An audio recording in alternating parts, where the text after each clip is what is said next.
You used X and Y? Not on this test, because you'll be doing domain and range with, not in a word problem like this, just from a graph. But yeah, because we're in a word problem, we should use ounces and money. Okay. So all of that we could do by hand. We could figure out the minimum, the maximum. We see the domain and range. Let's go to number 2, where we have the inverse function. Okay? Let's just talk about the inputs and outputs first before we go graph on Desmos. What's the input of this function now? What's going into the function this time? What would the D stand for yesterday?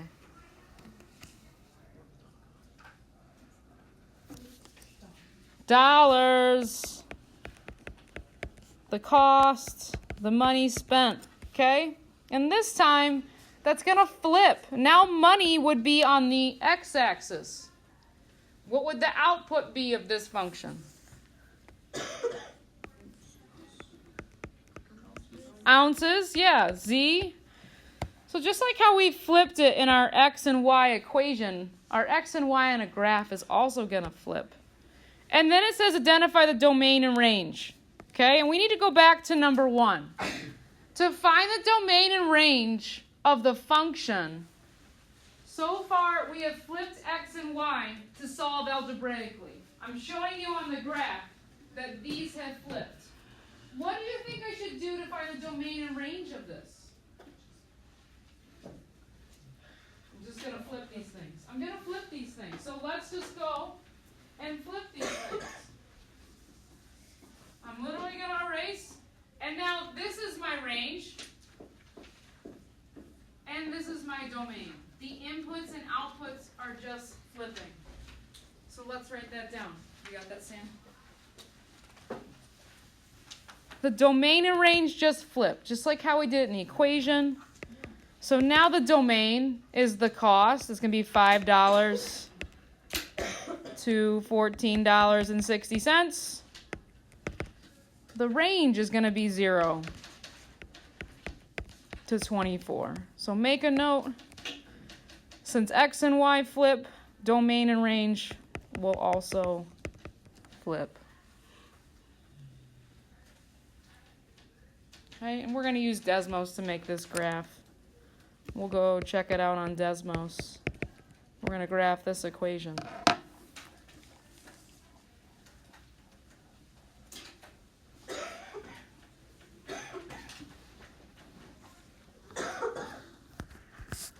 And I can sketch that. So I can sketch that. That x-intercept is now 5.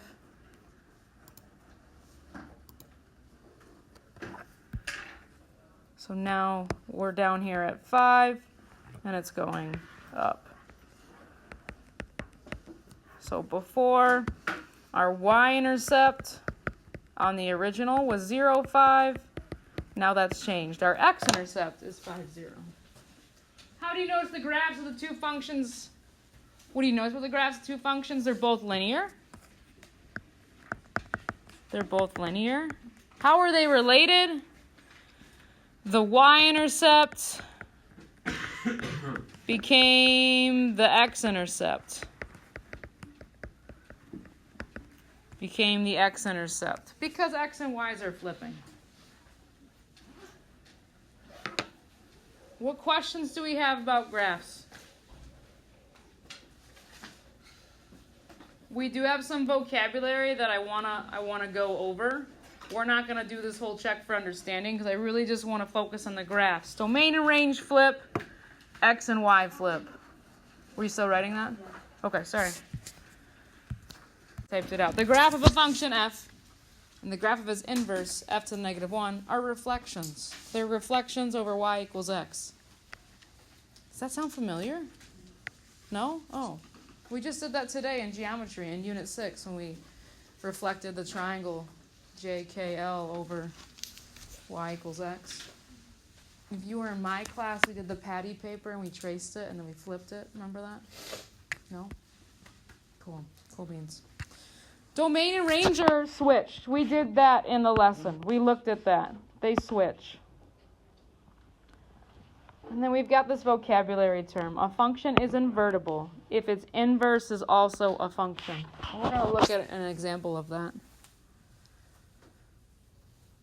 I did put the definition of a function again, just in case you forgot. And we'll talk about this horizontal line test and how that makes things invertible or not invertible. It says sketch the graph of this. Sketch the graph of this. It's okay. You should do it. We're going to go right 1, up 3. So I'm going to make a quick sketch. Right 1, up 3.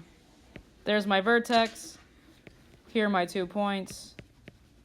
There it is. Great? Great. We have to go back to the domain and range of a parabola. Okay, the domain, I put it over here. This is the parent function. The domain, we can say all real numbers. We can say from negative infinity to infinity. This is our parent function. Okay, the domain is going to be all real numbers or negative infinity to infinity. What's the range here on this graph? What's the lowest y value?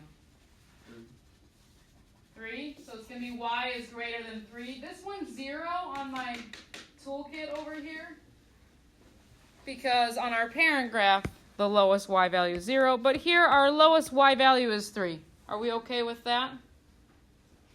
Now it says write an expression for the inverse. So they want us to solve for the inverse. Okay, we practiced that in the warm-up. I know. I'm going to replace h of x with y. And then I'm going to switch x and y. And then we're going to solve for y by undoing. What would you undo first? Subtract 3. Yeah, subtract 3 from both sides.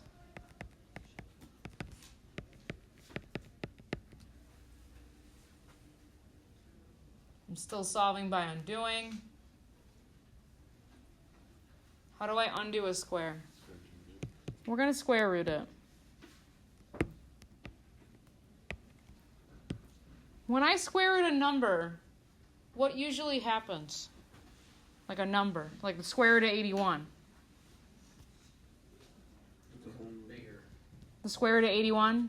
Oh, you get 2 answers. You get 2 answers. You get 9 and you get negative 9. So I'm going to put a plus or minus out front here so that I'm getting the actual inverse.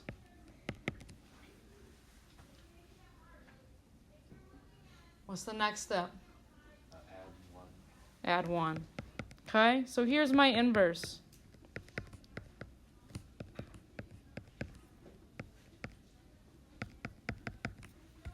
Here's the thing. When I graph this inverse, it's going to switch our x and y's.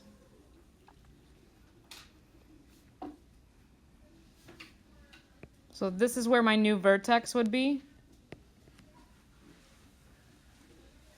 Is the inverse a function? No. Is the inverse a function? No. So when we talk about this vocabulary word, invertible, okay, that was in your quick notes. If you did not write that down, I'll put them back up in a little bit. Invertible means that your original function, its inverse is also a function.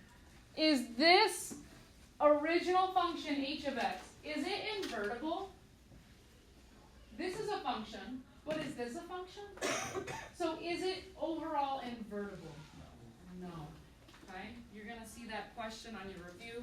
You're going to see that in your homework today. This is not invertible. It's not invertible. Why? The inverse is not a function.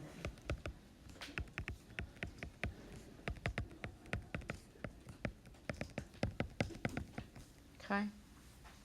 We're going to look at the graph in number 2, but only to decide if it's invertible or not. Okay? We're going to look at the graph in number 2, but only to decide is it invertible or not? Is anyone still writing before I scroll down here? Take a look at this graph. Take a look at this graph. Do you think it's invertible? No. You're right, it's not invertible. Why? It fails the horizontal line test. Remember we did the vertical line test for a function? We can also do the horizontal line test. If it fails our horizontal line test, it is not invertible. Meaning the inverse function is not a function at all.